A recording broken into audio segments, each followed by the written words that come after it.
কোটা সংস্কার আন্দোলন ঘিরে দেশের চলমান পরিস্থিতিতে টানা ৫ দিন সব ধরনের ইন্টারনেট সেবা বন্ধ রেখেছিল সরকার।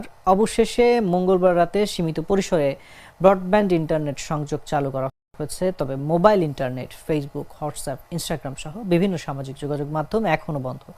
কবে নাগাদ সামাজিক যোগাযোগ মাধ্যমগুলো চালু করা হবে তা নিয়ে স্পষ্ট কোনো তথ্য পাওয়া যায়নি। অন্যদিকে মোবাইল ইন্টারনেট শিগগির চালু করার ইঙ্গিত দিয়েছে বাংলাদেশ টেলিযোগাযোগ নিয়ন্ত্রণ কমিশন।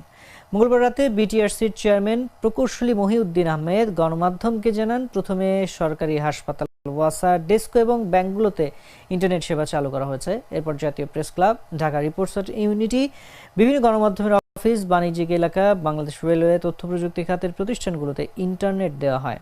মোবাইল ইন্টারনেট চালুর বিষয়ে বিটিআরসির চেয়ারম্যান বলেন, বুধবার মোবাইল ইন্টারনেটের বিষয়ে সিদ্ধান্ত নিতে বৈঠক হতে পারে।